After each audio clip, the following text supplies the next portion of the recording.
नमस्कार, दिल्ली न्यूज में आपका बहुत बहुत स्वागत है। चलिए देखते हैं आज की 25 फटाफट काम की और महत्वपूर्ण बड़ी खबरों को। पर इससे पहले वीडियो को लाइक करना बिल्कुल न भूलें। दिल्ली मुख्यमंत्री रेखा गुप्ता पर शख्स ने किया हमला, कागज दिखाकर मारा थप्पड़। दिल्ली की मुख्यमंत्री रेखा गुप्ता पर बुधवार को एक शख्स ने अचानक हमला किया। कार्यक्रम के दौरान आरोपी ने पहले उन्हें कागज थमाने का बहाना बनाया और फिर जोरदार थप्पड़ मार दिया। सुरक्षा कर्मियों ने तुरंत हमलावर को पकड़कर हिरासत में लिया। घटना के समय स्थल पर अफरा तफरी मच गई। आम आदमी पार्टी ने इस हमले की कड़ी निंदा की और कहा कि लोकतांत्रिक रूप से चुनी गई मुख्यमंत्री पर हमला अस्वीकार्य है। पुलिस मामले की जांच कर रही है और हमलावर के पीछे की मंशा जानने की कोशिश कर रही है। हमले के बाद सीएम रेखा का पहला बयान, बोली जनता की सेवा का संकल्प अटूट रहेगा। दिल्ली की मुख्यमंत्री रेखा गुप्ता पर हुए हमले के बाद उनका पहला बयान सामने आया। सीएम रेखा ने साफ कहा कि इस तरह की घटनाएं उनके हौसले को कभी कमजोर नहीं कर सकती। उन्होंने कहा कि उनका जीवन जनता की सेवा के लिए समर्पित है और वे हर परिस्थिति में इस संकल्प पर अडिग रहेंगी। दिल्ली के 50 स्कूल्स को बम से उड़ाने की धमकी, पुलिस जांच में जुटी। दिल्ली में हड़कंप मच गया जब एक साथ 50 स्कूल को बम से उड़ाने की धमकी मिली। जैसे ही ये खबर सामने आई, स्कूल प्रशासन और अभिभावकों में दहशत फैल गई। पुलिस ने तत्काल एक्शन लेते हुए सभी स्कूल्स की जांच शुरू कर दी और बम निरोधक दस्ते को तैनात किया गया। दिल्ली एम्स अब बर्न और एसिड अटैक पीड़ितों की मुफ्त करेगा सर्जरी, अमेरिकी डॉक्टर भी करेंगे मदद। दिल्ली के एम्स अस्पताल ने बड़ा कदम उठाते हुए घोषणा की है कि अब बर्न और एसिड अटैक पीड़ितों की सर्जरी बिल्कुल मुफ्त की जाएगी। इस पहल में मरीजों को आधुनिक चिकित्सा सुविधाएं मिलेंगी और उनके इलाज का पूरा खर्च अस्पताल उठाएगा। खास बात यह है कि इस अभियान में अमेरिकी डॉक्टर भी सहयोग करेंगे, जो सर्जरी और रिकवरी में अपनी विशेषज्ञता साझा करेंगी। ग्रेटर नोएडा में आज स्कूल कॉलेज रहेंगे बंद, प्रशासन ने जारी किया आदेश। ग्रेटर नोएडा में आज भी स्कूल और कॉलेज बंद रखने का आदेश प्रशासन ने जारी कर दिया। अधिकारियों के अनुसार आज शहर में महत्वपूर्ण कार्यक्रम और वीवीआईपी मूवमेंट निर्धारित हैं, जिसकी वजह से सुरक्षा और ट्रैफिक व्यवस्था बनाए रखने के लिए ये निर्णय लिया गया है। प्रशासन ने कहा कि छात्रों और अभिभावकों को किसी भी तरह की असुविधा न हो, इसके लिए अग्रिम सूचना दी गई। महिला सशक्तिकरण को बढ़ावा देने के लिए दिल्ली में बाइक स्कूटी रैली का आयोजन। दिल्ली में महिला सशक्तिकरण को बढ़ावा देने के उद्देश्य से एक बाइक और स्कूटी रैली का आयोजन किया गया। रैली राजधानी के प्रमुख स्थानों से निकलकर जागरूकता फैलाएगी। कार्यक्रम का शुभारंभ 24 अगस्त को सुबह 6 बजे वेगास मॉल द्वारका सेक्टर 14 से होगा, जहां महिलाएं अपनी बाइक और स्कूटी के साथ शामिल होंगी। रेखा गुप्ता के हमलावर पर पुलिस ने दर्ज किया हत्या के प्रयास का केस, स्पेशल सेल करेगी जांच। दिल्ली के मुख्यमंत्री रेखा गुप्ता पर हुए हमले के मामले में पुलिस ने हत्या के प्रयास का केस दर्ज कर लिया है। आरोपित की पहचान के बाद मामले की जांच स्पेशल सेल को सौंपी गई।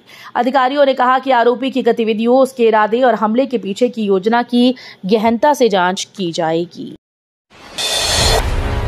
मंत्री कपिल मिश्रा बोले, मुख्यमंत्री रेखा गुप्ता पर हमला जमीन पर गिराकर मारने जैसा था। दिल्ली के मुख्यमंत्री रेखा गुप्ता पर हुए हमले के बाद राजनीति में हलचल मच गई। मंत्री कपिल मिश्रा ने कहा कि यह हमला बेहद गंभीर था और मुख्यमंत्री को जमीन पर गिराकर मारने जैसा था। उन्होंने इसे लोकतांत्रिक व्यवस्था पर हमला बताते हुए कड़ी निंदा की।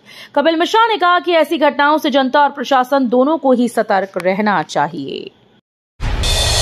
दिल्ली में 2 दिन झमाझम बारिश का अलर्ट, 26 अगस्त तक मौसम में हल्की वर्षा जारी। दिल्ली वासियों के लिए आगामी दिनों में मौसम की चेतावनी जारी कर दी गई। मौसम विभाग के अनुसार अगले 2 दिन यानी कल तक राजधानी में झमाझम बारिश की संभावना है। इसके बाद 22 से 25 अगस्त तक मौसम अपेक्षाकृत स्थिर रहेगा। हालांकि 26 अगस्त को फिर हल्की वर्षा की संभावना बनी रहेगी। तापमान सामान्य रहेगा, अधिकतम लगभग 35 डिग्री और न्यूनतम 26 डिग्री सेल्सियस के बीच रहेगा। सीएम रेखा गुप्ता के आवास के बाहर रेकी करता वीडियो बनाता राजेश सीसीटीवी में पकड़ा गया। दिल्ली के मुख्यमंत्री रेखा गुप्ता के आवास के बाहर सुरक्षा के लिए चिंता का विषय सामने आया। पुलिस ने सीसीटीवी फुटेज जारी की, जिसमें देखा जा सकता है कि राजेश नामक व्यक्ति आवास के आसपास घूमता है, निरीक्षण करता है और वीडियो रिकॉर्ड करता है। अधिकारियों ने बताया कि आरोपी को पहचान लिया गया है और सुरक्षा खतरे को देखते हुए उसे हिरासत में लिया गया है। सीपी राधाकृष्णन ने भरा उपराष्ट्रपति पद का नामांकन, 9 सितंबर को होगा चुनाव। उपराष्ट्रपति पद के चुनाव की तैयारियां तेज हो गई। एनडीए उम्मीदवार सीपी राधाकृष्णन ने अपना नामांकन पत्र दाखिल कर दिया। चुनाव आयोग ने साफ किया कि 9 सितंबर को उपराष्ट्रपति पद के लिए मतदान होगा। अब सबकी नजरें इस बात पर टिकी हैं कि क्या विपक्षी गठबंधन इंडिया ब्लॉक एनडीए के रथ को रोक पाएगा या नहीं।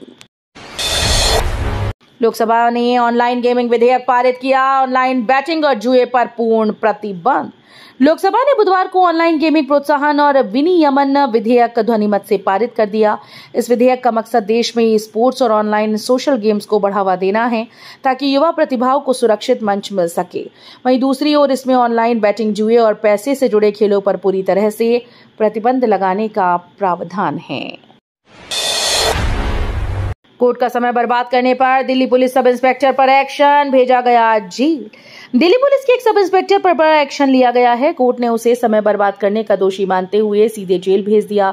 जानकारी के मुताबिक सब इंस्पेक्टर को एक मामले में अदालत में पेश होना था, लेकिन उसने गैर गंभीर रवैया अपनाया और कार्यवाही को टालमटोल कर दिया। इस पर नाराज होकर जज ने सख्त रुख दिखाया और उसे हिरासत में लेने का आदेश दिया। दिल्ली में आपने रेखा गुप्ता सरकार के खिलाफ शुरू किया नया अभियान, महिलाओं ने दर्ज कराई शिकायत। दिल्ली में आम आदमी पार्टी ने मुख्यमंत्री रेखा गुप्ता सरकार के खिलाफ नया अभियान शुरू किया। इस अभियान के तहत पार्टी ने सार्वजनिक स्तर पर लोगों को जागरूक करना शुरू किया है। रिपोर्ट्स के अनुसार कई महिलाओं ने शिकायतें दर्ज कराई, जिसमें उन्होंने सरकार की नीतियों और कार्यशैली पर असंतोष व्यक्त किया। दागी पीएम और सीएम को हटाने वाला बिल लोकसभा में पेश, विपक्ष ने किया जोरदार विरोध। लोकसभा में बुधवार को दागी प्रधानमंत्री और मुख्यमंत्री को हटाने वाला बिल पेश किया गया। बिल का उद्देश्य भ्रष्टाचार या आपराधिक मामलों में आरोपी शीर्ष नेताओं को हटाना बताया गया। पेश किए जाने के बाद विपक्ष ने इसका कड़ा विरोध करते हुए इसे पारित करने से रोकने की कोशिश की। चर्चा के बाद सरकार ने फैसला किया कि बिल को जेपीसी में भेजा जाएगा ताकि सभी पहलुओं की गहनता से जांच की जा सके। दिल्ली के दरियागंज में बिल्डिंग ढही, 3 की मौत, कई फंसे होने की आशंका। दिल्ली के दरियागंज इलाके में बुधवार सुबह एक पुरानी बिल्डिंग अचानक से भरभराकर गिर गई। हादसे में 3 लोगों की मौत हुई और कई लोग अब भी मलबे में फंसे होने की आशंका जताई जा रही है। मौके पर राहत और बचाव कार्य शुरू कर दिया गया है। पुलिस और दमकल की टीम मलबे को हटाकर लोगों को निकालने में लगी है। दिल्ली के जनपथ मिनी मार्केट में एनडीएमसी ने बुलडोजर से अतिक्रमण हटाने का अभियान किया शुरू। दिल्ली के जनपथ मिनी मार्केट में राष्ट्रीय राजधानी नगर निगम ने अतिक्रमण हटाने का अभियान शुरू कर दिया। निगम की टीम ने मौके पर बुलडोजर और अन्य उपकरणों का इस्तेमाल कर अवैध निर्माण और कब्जों को हटाया। संसद में जोरदार हंगामा, विपक्षी सांसदों ने बिल की कॉपी फाड़कर अमित शाह की ओर उछाली। संसद में उस वक्त माहौल गर्मा गया जब एक अहम बिल पेश किया गया। विपक्षी सांसदों ने जोरदार विरोध दर्ज कराते हुए नारेबाजी की और हंगामा। स्थिति तब और भी बिगड़ गई जब कुछ सांसदों ने बिल की कॉपी फाड़कर केंद्रीय गृह मंत्री अमित शाह की ओर फेंकी। इस दौरान सत्ता पक्ष और विपक्ष के बीच तीखी नोकझोंक हुई। भारत ने किया अग्नि 5 मिसाइल का सफल परीक्षण, 5000 किलोमीटर तक मारक क्षमता। भारत ने अपनी सामरिक ताकत में एक और बड़ा इजाफा किया। रक्षा अनुसंधान और विकास संगठन यानी डीआरडीओ ने अग्नि 5 बैलिस्टिक मिसाइल का सफल परीक्षण किया। एक अत्याधुनिक मिसाइल 5000 किलोमीटर तक के लक्ष्य को भेदने में सक्षम है और जरूरत पड़ने पर परमाणु हथियार भी ले जा सकती है। दीपावली छठ से 2 महीने पहले ही ट्रेन की सीटें फुल, यात्रियों को स्पेशल ट्रेनों का इंतजार। त्योहारी सीजन से पहले रेलवे में भारी दबाव देखने को मिल रहा है। दीपावली और छठ पूजा को अभी 2 महीने बाकी हैं, लेकिन लोकप्रिय रूटों पर ट्रेन की सीटें पहले ही फुल हो चुकी हैं। ऐसे में यात्रियों को लंबी वेटिंग लिस्ट का सामना करना पड़ रहा है। रेलवे सूत्रों के मुताबिक बढ़ती भीड़ को देखते हुए जल्द ही स्पेशल ट्रेन चलाने का ऐलान किया जा सकता है। राशन कार्ड से कर सकते हैं नाम, केंद्र ने राज्यों को 1.17 करोड़ लोगों की भेजी लिस्ट। अगर आप राशन कार्ड धारक हैं तो सावधान हो जाइए। केंद्र सरकार ने राज्यों को 1.17 करोड़ संदिग्ध लाभार्थियों की सूची भेजी है। इनमें वो लोग शामिल हैं जो या तो अपात्र हैं, दोहरी पहचान से कार्ड बनवा चुके हैं या सरकार नियमों के तहत पात्र नहीं हैं। मुख्य चुनाव आयुक्त के खिलाफ महाभियोग की तैयारी, विपक्षी इंडिया ब्लॉक की बैठक में मंथन। राजनीतिक गलियारों में हलचल बढ़ गई है। विपक्षी गठबंधन INDIA ब्लॉक ने मुख्य चुनाव आयुक्त के खिलाफ महाभियोग लाने की तैयारी शुरू कर दी। सूत्रों के मुताबिक हाल ही में हुई बैठक में इस मुद्दे पर लंबी चर्चा हुई और संसद के शीतकालीन सत्र में नोटिस लाने पर गंभीरता से विचार किया गया। वायुसेना को मिलेंगे 97 LCA mark 1A jet, 62,000 crore project को मंजूरी। भारतीय वायुसेना को मजबूती देने के लिए केंद्र सरकार ने 97 LCA mark 1A fighter jet खरीदने की मंजूरी दी है। इस परियोजना की लागत करीब 62,000 करोड़ होगी। रक्षा मंत्रालय के मुताबिक ये विमान पूरी तरह से स्वदेशी तकनीक से बने होंगे और इससे भारत की आत्मनिर्भरता को नई उड़ान मिलेगी। रेखा गुप्ता पर हमला करने वाले आरोपी की मां ने कहा, बेटा पशु प्रेमी और चेहरे पर मुस्कान। दिल्ली के मुख्यमंत्री रेखा गुप्ता पर हुए हमले के मामले में आरोपी की मां ने नया बयान दिया। उन्होंने कहा कि उनका बेटा पशु प्रेमी है और हमेशा मुस्कान के साथ रहता है। हालांकि ये बयान हमले के संदर्भ में लोगों के बीच चौंकाने वाला है। पुलिस आरोपी की मानसिक स्थिति और हमले के पीछे की मंशा की जांच कर रही है। प्रशासन ने सुरक्षा बढ़ा दी है और सभी कार्यक्रम में सतर्कता बरतने का आदेश दिया है। बीजेपी एमएलए का दावा, आपसे जुड़ा है हमलावर, सबूत के तौर पर फोटो भी साझा की। दिल्ली की राजनीति में हमले की घटना को लेकर घमासान तेज हो गया है। बीजेपी विधायक ने दावा किया है कि मुख्यमंत्री रेखा गुप्ता पर हमला करने वाला शख्स आम आदमी पार्टी का करीबी है। उन्होंने इसका सबूत बताते हुए एक फोटो भी सोशल मीडिया पर साझा की, जिसमें हमलावर कथित रूप से आप नेताओं के साथ नजर आ रहा है। तो ये थी आज की बड़ी खबरें। रोजाना ऐसे ही सबसे पहले अपडेट पाने के लिए चैनल को सब्सक्राइब करना बिल्कुल न भूलें। धन्यवाद।